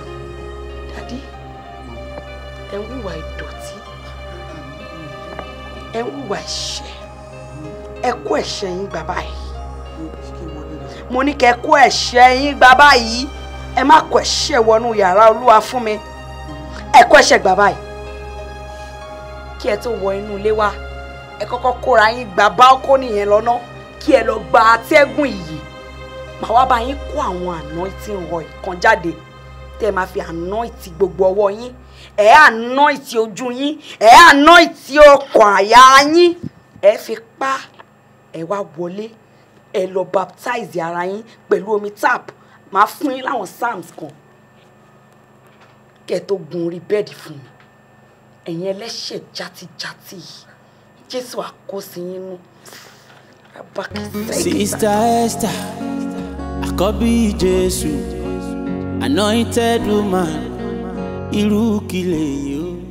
Ẹ̀mí Ọlọ́run, ajú méjì lọ. Ajú méjì lọ. Ajú mẹ́ta lọ. Wá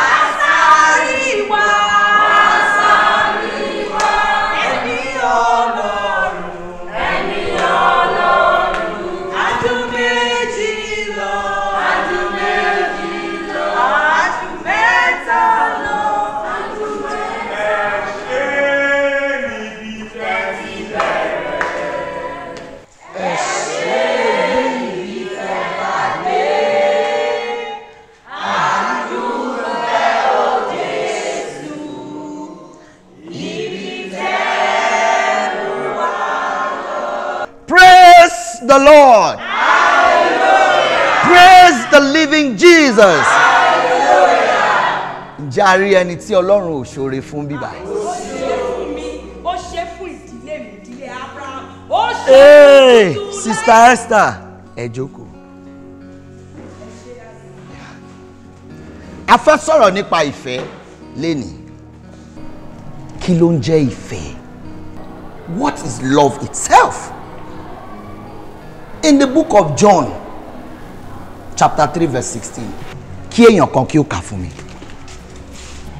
For God alone that he gave his only begotten son, whosoever believe in him should not perish but have an eternal life. Torí wípé Ọlọ́run fẹ́ràn aráyé tó bẹ́ẹ̀ gẹ́, ó fi ọmọ ẹ̀ kan ṣoṣo ó fi fún wa. Ìfẹ́ ló ń jẹ́ bẹ́ẹ̀. Tí Ọlọ́run ò bá nífẹ̀ẹ́ wa, ṣó máa fi ọmọ ẹ̀ kan ṣoṣo tó bí? Ṣó máa filẹ̀ fún wa? Ìfẹ́ ló ń jẹ́ bẹ́ẹ̀. Love. Nínú ìwé John, in the book of John, chapter 1, verse 1. Kí ló sọ? Ní àtètèkọ́ṣe ni ọ̀rọ̀ wà. Okay. Ọ̀rọ̀ sì wà pẹ̀lú Ọlọ́run. Okay. Ọlọ́run sì ni ọ̀rọ̀ náà. Ní àtètèkọ́ṣe ni ọ̀rọ̀ wà, tó túmọ̀ sí wípé in the beginning was the word, and the word was with God, and the word was God. Ìfẹ́ náà ló ń jẹ́ bẹ́ẹ̀. Kí wá ló dé tí a ò nífẹ̀ẹ́ ara wa? Kí ló dé tá à ń ṣe àbòsí ara wa? Kí ló dé tó jẹ́ wípé tá a bá ní a nílé wo ọmọlàkejì tí kò ní ká tiẹ̀ sọ wípé ó yá ìwọ náà gbà? Ìfẹ́ ló ń jẹ́ bẹ́ẹ̀ torí pé ìfẹ́ òun ló so gbogbo ilé ayé dúró, òun ló gbé ilé ayé dúró. Tí a bá rí sísítà kan tó kù díẹ̀ káàtó fún, ìwọ sísítà tọ́lọ́run bá fà lọ́wọ́ sókè, súnmọ́. Sísítà ẹlòmíì lè má lè sọ̀rọ̀ jáde. Súnmọ́, sísítà, kí ni nǹkan tí mo lè ṣe fún yín? Ẹ rànra yín lọ́wọ́. Bẹ́ẹ̀ náà ni lọ́dọ̀ brọ́dà náà.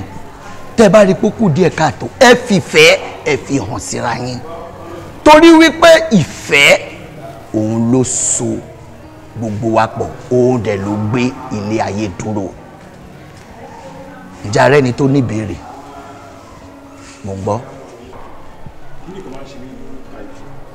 Kí ni ẹ? Mo máa ń rí àwọn ọkùnrin kan tó máa ń ṣe bí fún mi, kó máa jẹ sẹ́yìn, kó máa lè tí ó tọ́nà, kó máa kọ́kùnrin máa gbé tí kó máa jẹ. Rárá o, kò tọ̀nà o, kò tọ̀nà kọ́kùnrin máa ṣe bí obìnrin, bẹ́ẹ̀ dẹ̀ ni kò tọ̀nà kí obìnrin kó máa ṣe bí ọkùnrin. Kí obìnrin ṣèṣe obìnrin, kọ́kùnrin náà ṣe kí ni kó ṣèṣe ọkùnrin. Ẹ wo bẹ́ẹ̀ ṣe dress báyìí sìn, ẹ dress bí ọkùnrin bó ṣe yẹ kọ́kùnrin máa dress lélẹ̀. Ṣó ti yé yín? Ǹjẹ́ a rí ẹnikẹ́ni tó tún ní ìbéèrè ni? Mo ń gbọ́. Ṣó tọ̀nà kí èèyàn gbé oúnjẹ wá sílé Olúwa kó wá máa jẹ? Brother Colinius, ẹ jókòó. Ǹjẹ́ a rí ẹni tó tún ní ìbéèrè kan àbí kejì? Ó dà. In the absence of any more questions, ẹ jẹ́ ká gbàdúrà. Mo ní láti address àwọn sisters wa. Ṣẹ́jú wọn ló kù. Sister Esther tí bá gbọ́ yín, ẹ sọ pé ẹ fẹ́ address àwọn sisters wa. Ó dà, kò sí wàhálà, Ọlọ́run á fún yín ṣe. Ẹ go ahead, but ẹ jẹ́ ká gbàdúrà. Ní orúkọ Jésù. Ní orúkọ ẹ̀jẹ̀ Jésù. Immortal and everlasting Father, King of glory, Lord of Lord. Father, we thank you for your guidance upon us. We thank you for your protection. We thank you for all you've been doing for us. Father, be thou exalted in the mighty name of Jesus. Olúwa, àwọn ọmọ rẹ wà níwájú rẹ. Olúwa, gbọ́wọ́ lé wọn. Olúwa jẹ́ kó ṣèfẹ́ inú ẹ̀. Olúwa jẹ́ kó nífẹ̀ẹ́ ara wọn. Olúwa jẹ́ kó nífẹ̀ẹ́ ara wọn. Torí ìfẹ́ òun gangan ni àkọjá òfin. Jésù Kristi agbára wa. Àmín, àmín, ní orúkọ Jésù. Hallelujah. Hallelujah.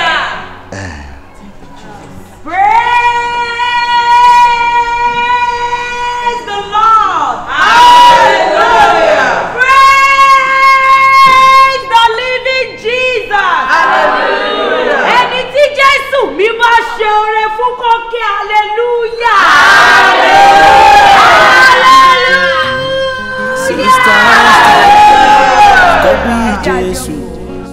Anointed. anointed woman irú kí lèyí o lójoojúmọ́ ṣọ́ọ̀ṣì ló mi lọ mo ní lójoojúmọ́ ṣọ́ọ̀ṣì ló fi lọ kò tiẹ̀ fẹ́ kóhun tọkọ ń sọ yìí àfi Jésù àfi Jésù Jésù Jésù ló ń pariwo bá ò tiẹ̀ bímọ rí aṣáàrọ̀mọ́ lẹ́yìn ẹ̀dìyẹ èyí máa kà máa ọ̀rọ̀ yìí jọ mí lójú. Dẹ́ẹ̀bà ilẹ̀ ìyá mi wúbà. No, ó gbé mi wà ní. Wúbà ní abájọ. Òun kọ́ ní òlọ́kọ̀ yìí o. Kò lè jóun. Wọ́n fi ran ni. Ọ̀yá tẹ̀sẹ̀ wò. Mo ti Ọ̀yá ẹ wá ta ẹ wá bẹ̀. Kó ṣàrọ̀rà ẹ bá ọ̀nà jẹ. Ẹ wá ọmọ ọ̀dọ́ wa ni. Lábà wọn bẹ̀rù ọ̀dẹ̀. Mo mú labalábá tó kó ní wọ́n tán lọ́wọ́ tán. Àgbò lọ́kàn tí ń bẹ̀. Báwo ni bàjẹ́?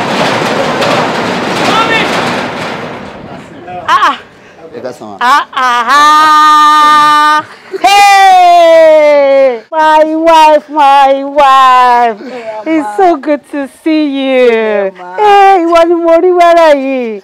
Oh, I'm so happy to see you. Thank you very much. How are you doing? I'm fine, thank you, ma. Ṣàlàáfíà ni mo bá gbogbo yín. Àlàáfíà ni, ma. Abraham, I trust you.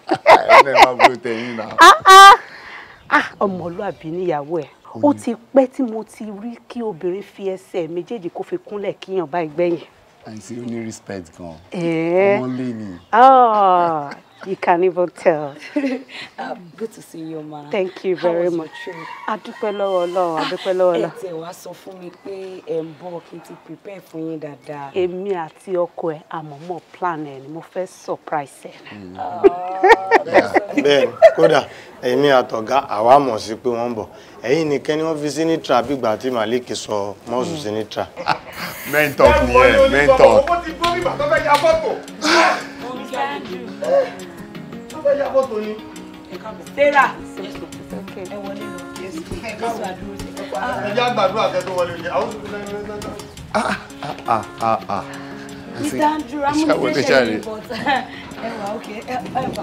Thank you very much. Thank you.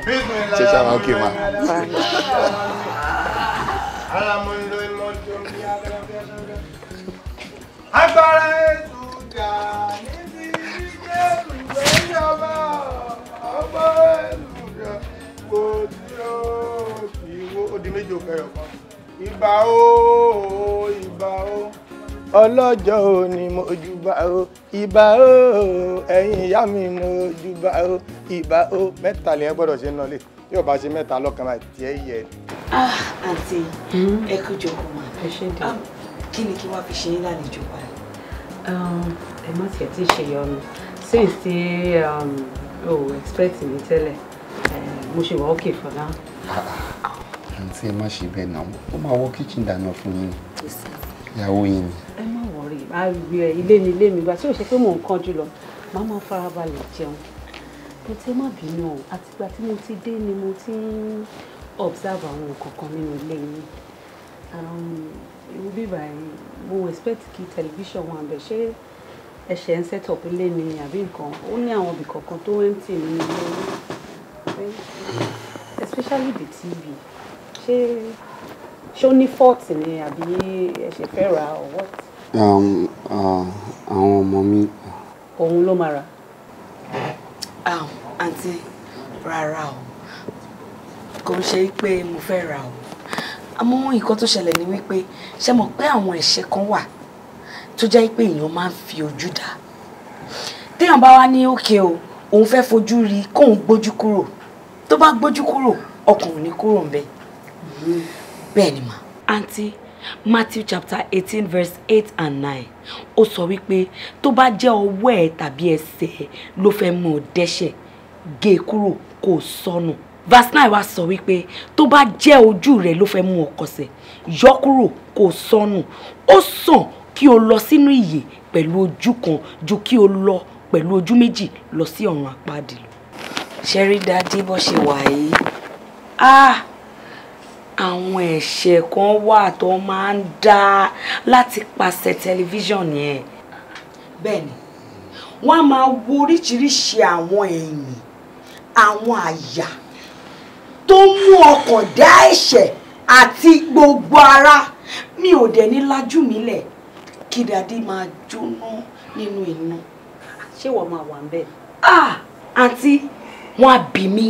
Ṣé Ọlọ́run hand over ayé ayé dàdí yẹn lọ́wọ́ ẹ̀ tó fi jẹ́ pé ìwọ ló máa bí bó ṣe lọ. He is my husband. Wọ́n máa bí mi wípé báwo ni mo ṣe ṣe tí ayé dàdí Abraham tó ṣe fẹ́ wọ́ àmì mi ò ní gbà. Oríṣiríṣi àwẹ̀ àti àdúrà ni mo ti sọ wọ́n sí. Mo dẹ̀ mọ̀ wípé Ọlọ́run ti gbàkóso ayé wọn. Wọn ò dẹ̀ ní yapa kúrò nínú ọ̀nà èyí tí wọ́n ti mọ̀ lórúkọ Jésù. Amen. So ìdí nìyẹn tí ẹ fi decide láti má ní TV nínú ilé nítorí kí dadi má máa bá wo ìlòkù owó yẹn pọ̀ àwọn àyàkáyà. Ó sọ pé mo máa kọsẹ̀. Ó ló máa kọsẹ̀. So that means pé dadi bó ṣe wà yìí wọn wà loud láti lọ sí club house. Jésù Kristi. Àǹtí, àyè má sọ pé ó dáa bí ìgbà tí ẹ̀ ń dá ayé dádì padà ni. Yes, wọ́n lè hang out pẹ̀lú àwọn ọ̀rẹ́ wọn, kọ́ ní Bible talks, ẹ mọ̀ kọ́ sọ̀rọ̀, kọ́ mú àwọn èèyàn mọ́ra láti jèrè ọkàn.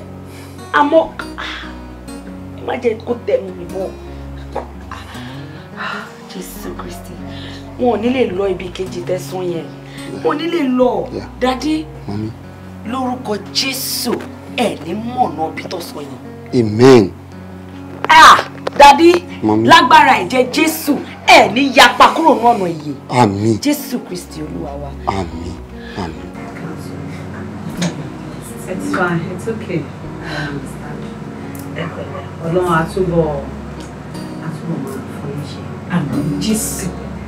Ẹ̀jọ̀ ọmọ tó bá mi gbé báàgì mi wọlé dà. Gbogbo nǹkan tí mo bá ẹ̀ ra bọ̀ kò tiẹ̀ ó kàn gbé wọlé lọ ni kò tiẹ̀. Dádì kí ló ti sẹ́? Sarah! Ẹ bá ń pè é. Sarah! Yes, ma'am.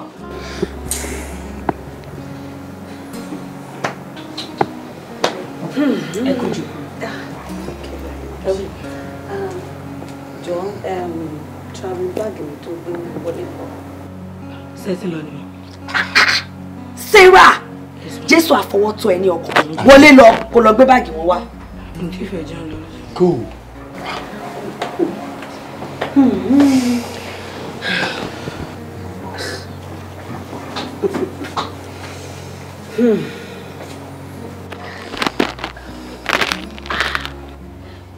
You can go. Okay. Ò ní ṣòfò fún ọmọ lórúkọ Jésù. Àmín. Àmín. Ìyàwó mi. Má gbogbo nǹkan tí mo bẹ́ ra bọ̀ láti ìlú òyìnbó. Gbogbo pátápátá ló wà ń bí báyìí. Aṣọ lóríṣiríṣi. Ẹ ṣé àǹtí. Thank you much. Ẹ ṣé gbogbo. Jésù àbùkù fún yín. Àmín àmín. Lágbára Ọlọ́run. Lórúkọ Jésù gbogbo àdáwọ́lé yín ló máa yọrí sí rere. Ẹ máa rí náà ẹ máa rí lò lórúkọ Jésù. Ẹ ṣé gan ni àǹtí. Dádì. Tí bàbá lè tọ́jú ìyàwó wa kí ni nǹkan tó ti Mo ti trust in àǹtí. Ọlọ́run. Mo trust àǹtí mi. Mo mọ̀ pé gbogbo fascinators mi, àwọn dresses mi àti skirts mi, mo mọ̀ kóun ló máa bá mi rà. Àǹtí kì í ní good taste. Trust me, you see. Mo mọ̀ kó ní good taste. Ẹ ṣé àǹtí. Wow. Jésù Kristi. This is so nice. Your favorite color. Jésù Kristi. Jésù Kristi. Jésù Kristi. Jésù Kristi. Jésù Kristi. This will look good on you. Àǹtí, Jésù. Jésù. Jésù. Jésù. Jésù fẹ́ jẹ́ wẹ̀ mí. Jésù fẹ́ jẹ́ wẹ̀ mí. Jésù fẹ́ jẹ́ wẹ̀ mí. Jésù fẹ́ jẹ́ wẹ̀ mí. Jésù fẹ́ jẹ́ ṣàn mí ní ọwọ́. Má jẹ́ rìn ní bèbí ẹ̀ṣẹ̀. Àǹtí, bí ìgbà tó yẹ pé ẹ ń dá mi padà rèé. Bí mo ṣe wà yín sí máa láti wọnú ilé lọ láti fi anointing oil pa gbogbo ọwọ́ mi. àǹtí ohun àpáàdé rí o ṣé fẹ́ kí n jóná ni. ṣé mo dà petrol rẹ? I don't understand. Mo bẹ̀rẹ̀ aṣọ bọ̀ láti ìlú òyìnbó mo ní kí n má jẹ́ kó jóná. Báwo ló ṣe jọra wọn? What are you saying? Àǹtí ẹ ṣé gan mo really appreciate yín Jésù àkóso yín nínú àmọ́ mo kò wo pé irú àwọn aṣọ tí máa ń wọ̀kọ̀ lélẹ̀ yìí ẹ má jẹ́ rìn bíbí ẹ̀ṣẹ̀ ṣàánú mi torí Jésù Kristi. Wait o, no mo ṣe ń rí ni don't tell me pé àwọn nǹkan tó ń wọ̀ rẹ̀ everyday. Auntie, one of our best. One of our best lélẹ̀ bó ṣe máa ń múra rẹ̀. For real? Abraham. Ma? Àwọn nǹkan tíyàwó ẹ̀ ń wọ̀ lélẹ̀. No, ìgbà tí mo kọ́kọ́ rí ẹ mú o pé bóyá o ní fever or something ló ṣe kó sínú canopy. Are you for real? Aṣọ tó ń wọ̀ rẹ̀. Okay, bó ṣe máa ń wẹ́rí rẹ̀. Bó ṣe máa ń wọṣọ rẹ̀. Abraham. Ma? One of our best day, àwọn ọjọ́ tó ṣe. Àwọn best aṣọ rẹ̀. Àkọ́bí Jésù rọra ṣe o. Daddy. Mami. Kí ló dé tó sáyé lógún? Ṣé wọ́n lákọ́bí Jésù? Kí mo rí tí ń sọ fún yín ẹ̀gbọ́n ọkọ mọ̀dámù wọn ò mọ̀ pángẹ́lì níyàwó tó máa mọ̀. Ṣé ó tọ́ ni nínú ọ̀rọ̀ wọn tí wọ́n sọ ń sàlẹ̀ lẹ́ẹ̀kan àkọ́kọ́ ọjọ́ tí wọ́n kọ́kọ́ máa rí mi ni. Bẹ́ẹ̀ni wọ́n ti gbèsè wọn dé o. Lọ́nà wo? Mẹ́wàá ṣẹlẹ̀. Ìjọra máa nẹrùn kí ló dé kí ló ń wò. Ìjẹ́ mọ́ ọ̀sáàfù wọ́n máa ń bọ̀ lẹ́yìn mi ń kọ́. Sẹ́ni gbogbo tí ojú mi rí lọ́kàn lẹ́ni ní òkè ẹnu mi ò lè ròyìn tán àmọ́ ọ̀rọ̀ òun ò lè jẹ mí lójú nígbà tí ṣéǹjì ọkọ mi kún sẹ́rì fatán ti sọ́ di ṣéra mo ti mọ̀ pé ṣe olúwa máa ṣe nílé ìkéṣe sí ọmọ ọ̀dọ̀.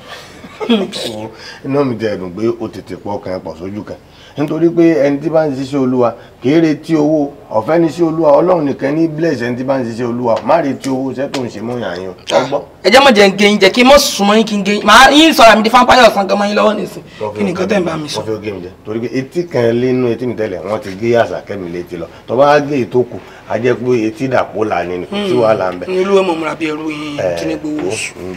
jẹ́ má tán sórí mi fúnra lára mi tó ń wò yìí ṣé o rò pé andrew liverson lè mi jẹ. kí wàá lè jẹ. àìwọ kọ́kọ́ kó lùkù mi wo ojú mi ṣé kọtí ń jẹ báwo la ṣe gíra wa báwo la ṣe papọ̀. àwọn kírísítẹ́nì tí wọ́n ń kọlà wà. tèmi ò ní òsì ó dàbí kẹ pé àyọkọ́ ọmọ ọlọ́gẹ̀dẹ̀ kẹ ní Dọ̀tun Emmanuel báwo ni wọ́n ṣe jọra wọn.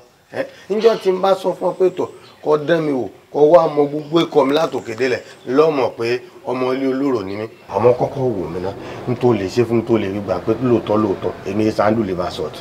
mo fẹ́ ọ sáré ṣe bí èlò kan sínú àkáǹtì mi owó tó o bá lò mọ́ nínú àkáǹtì ẹni pẹ́yà bíi 5,000 àbí 55,000 tí 5 sáà gbẹ̀yìn gbogbo owó ni tó bá ti ṣe ọwọ́ ààrẹ orúkọ mi ní Gàbádáyà Abúròdé ọmọ olóròdé bàbá Fátúnbí ńlọ́wà ń bẹ̀. wọ́n sọ yín lábóròdé ẹ̀ wá ń jáǹdú lífàsọ̀tì ẹ̀yin náà sì gbà ó sì bá yín láàmú. ọ̀dẹ̀ ni ọ̀nà sí ọ̀nà ọ̀fọ̀n kọ́lọ̀ ni ọ̀run tí mi ní òní jẹun ni àbí kí n torí pé wọ́n fẹ́ ṣe ń ju orúkọ mi kí n padà sílé tí n bá padà sílé dákun sóòrù ọmọ àbọ̀ mi ni àbí wọ́n mọ̀ pé ẹ̀ẹ̀kan lọ́dún báyìí ni wọ́n sọ ọdún rò téyìn ó jiyàn ìtàdógún gan ọjọ́ keje síra wọn lèyìn ó ṣe tó ìwà ń béèrè pé máa tán rẹ jẹ. ẹ̀yin náà tiẹ̀ gbà. Fògo fún Jésù ìwọ ọkàn mi. Fògo f'Olúwa ìwọ ọkàn mi. Fògo fún Jésù ìwọ ọkàn mi. Fògo f'Olúwa ìwọ ọkàn mi. Gbogbo ohun tí mo ní fògo fún Jésù. Fògo f'Olúwa ìwọ ọkàn mi. Ayé mi fògo fún Jésù. Fògo f'Olúwa ìwọ ọkàn mi. Iṣẹ́ mi fògo fún Jésù. Fògo f'Olúwa ìwọ ọkàn mi. Ọba tó pọ̀ ní àánú àtàgbára o. Fògo f'Olúwa ìwọ ọkàn mi. Ó kú kémi lè yè. Fògo f'Olúwa ìwọ ọkàn mi. Ó kú. ẹ máa wá lọ sí ojúlé dójúlé ìletò dé ìletò agbègbè ságbègbè kẹ́ lọ kéde ohun ìyìn rere Kristi fún wọn Ọlọ́run á dẹ̀ jẹ́ kẹ́ jèrè ọkàn wọn. Ọlọ́run wá jẹ́ kẹ́jìrì ọkàn tó rohun sálóṣe kókó. Brother Paul. Ó sáà. Brother Paul. Ọlọ́run á wà pẹ̀lú yín. àmì Jésù. Kẹ́ tó wá máa lọ ẹ jẹ́ kí n gbàdúrà fún. Kẹ́ tó gbàdúrà sà ẹ̀yin ẹ sà ẹ jẹ́ kí èmi náà kí n darapọ̀ mọ́ àwọn tó ń wọ bíìlì àbí mọ́ńflàsì ni wọ́n ń pè mo sá mọ̀ pé àwọn ọlọ́kadà estate àwọn náà máa ń fún nírò àwọn kìíní pé kán wọ̀ kán lè ti dá wọn mọ̀ yàtọ̀ sáwọn ọlọ́kadà gbòòrò èmi náà fẹ́ wọ̀ kán rí mi bí ọlọ́kadà láàrin àwọn sísá wa ẹ jẹ́ kí wọ́n rí mi bí dírẹ́fà tí ó ń wa ọ̀kadà àwọn sísá wa. Tẹ́ bá máa kéde yìn rere ẹ máa ṣe titi yín lọ́tọ̀ ẹ jẹ́ káwọn náà kàn ṣe titi wọn lọ́tọ̀. ẹ sà ẹ má rí mi bí ọkùnrin obìnrin ni mí ọ̀pọ̀lọpọ̀ náà àwọn tí wọ́n dúró yìí wọ́n ní ẹnájì jù mí lọ ẹlòmíì dẹ̀ tún ní ẹ̀mí Ọlọ́run jù mí lọ àmọ́ tí n bá ń wà pẹ̀lú wọn ẹ̀mí Ọlọ́run kan náà á jọ máa ranra wa lọ́wọ́ àwọn brothers tí Ọlọ́run fi mí wé yẹn gidi pákùnrin ni wọ́n lè rìn láti àárọ̀ di alẹ́ wọ́n láì má jẹun kankan àmọ́ àwọn obìnrin tí à ń wò yìí gidi pábìnrin ẹ kà mí kún àwọn obìnrin tí à ń wò yìí which is gidi pábìnrin tó bá rìn díẹ̀ wọ́n á jẹun tó bá rìn díẹ̀ wọ́n á fọ ẹ̀yìn jẹ tó bá rìn díẹ̀ wọ́n á jẹ scott egg. Brother Paul. kẹ́ẹ̀dẹ̀ máa wo brother Cornelius tí mo rò pé wọn ò fi ayé wọn fún Jésù bí mo ṣe pàdé wọn ní mọ́sálásí bus stop nìyẹn àwọn tó ń lo tẹlifíṣàn tí àwọn olóyìnbó aláròjinlẹ̀ ń pè ní monitor wọ́n ń play bí Jesus Christ ẹ mọ̀ Jesus Christ bó ṣe kàn Jésù bó ṣe náwó mo ní ìyìn rere Olúwa in another beautiful form rẹ̀ ó dà mo lo TV mi ò lo TV ẹ jẹ́ kí n tẹ̀lé àwọn gidi pábìrin. Brother Paul, yes sir. Gbogbo nǹkan tẹ́ sọ pátá gbogbo ẹ̀ ni mo gbọ́ ṣùgbọ́n ẹ máa need láti dúró de àwọn brothers tó kù kẹ́ ẹ jọ ṣe titi yín lọ́tọ̀ bẹ́ẹ̀ ni kó tó di pọ́n máa lọ ẹ jọ ẹ bá mi kó handbill fún wọn kí wọ́n lè há lọ́nà tó bá ti ní. handbill wà ní iwájú kọ́tẹ́. ẹ lọ kó wa. kò sẹ́ni tọrọ mi yé bí kò ṣe Jésù ọba gbogbo ọjọ́ ayé mi Jésù ni màá fi sìn. Sister Esther mo ní gbogbo ọjọ́ ayé mi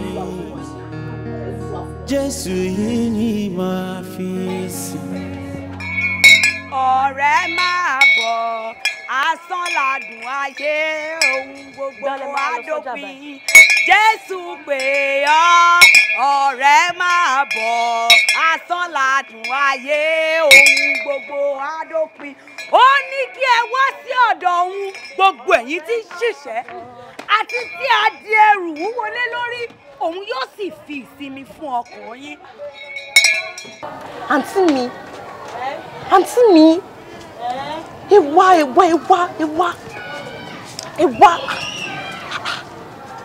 ṣe rántí ẹni tí mo sọ fún yín pé ó bú wa lọ́jọ́ tá à ń bọ̀ láti church tí mo ló ní aṣọ tá a wọ̀ kéré àṣebákan àṣekìnì yẹn òun ló lọ lọ́ọ̀kan yẹn olóńkéde lọ yẹn àti mi eléyìí I swear eléyìí ló bú ẹ aláwọn ló bú mi má wọrí trust me. ó wá dópin Jésù pè ọ́. àǹtí Esther. ayé yìí ò lè yé o.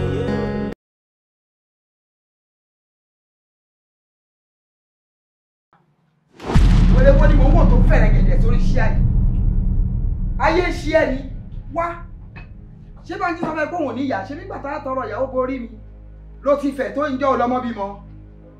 olórí burúkú ara ẹjọ́ kìíní àná bàtà bá tọrọ ọmọ orí iṣẹ́ àjíjá àti kọ́tì jíjá láti bá yín bí ìrè gbómi mú àbórí kí mọ́mí bí ilé mọ́mí ó wá jókòó orí mi ò tiẹ̀ pàgìrì kò ní da fún ọyá àdìlé bẹ́ẹ̀ kó lọ bẹ́rù ẹ̀kú máa ní mo sọ bá ń jẹ́ olórí burúkú ọmọ ìpapà pé kó dé wèrè igi tó débí ta ló béèrè pé àyè òkè tí ò ṣe èrè ṣáyé ò máa wọ́rí ẹ̀ òru pa yálàyà bàbá ẹ̀ sọ́nà. wọ́n ti fi tiẹ̀ kọ́kọ́ mọ̀ pé wọ̀nyí mo kọ́kọ́ rò pé èèyàn gidi kan nígbà wá súnmọ́ mi ní wèrè dé. wèrè dé bá ẹ. wèrè dé. ìyá ẹ olórí burúkú yìí ni wọlé gbogbo ìjókòó. èwo ni wèrè gan ìyá tèmi lè ń pariwo wọn bẹ́ẹ̀. àbúrò burúkú ni ìyá ẹ tó. ẹ kó sì jàre kí ó ṣẹlẹ̀. èmi kẹ́mi kó sì. kò sí yẹn mọ́. ọwọ́ bá mi sọ̀rọ̀ ẹni àmọ́ dí àgbájúmọ̀ ìwà. ẹ á ṣàyẹ̀ ẹ lè ṣàyẹ̀.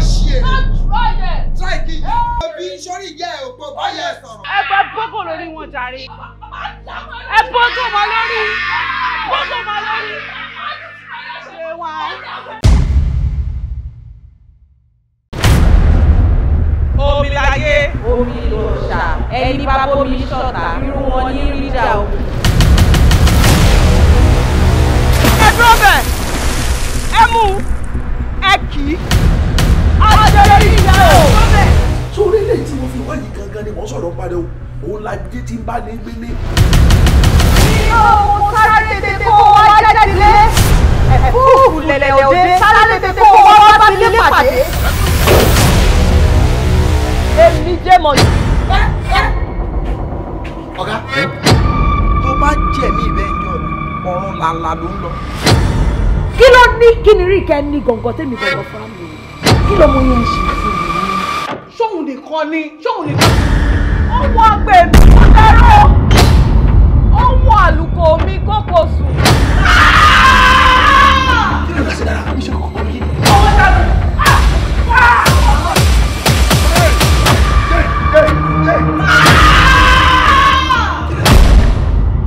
ní sùúrù màá ní kí màdàmú á fún ẹ ní cash. ó fẹ́ owó. ẹ má wọrí ẹ̀yin mọ̀ wọ́n ti yín. ayé yìí ò lè rárá àkọ́bí Jésù rọra ṣe o kí ló dé tó ṣayé dógún ṣé wọ́n làkọ́bí Jésù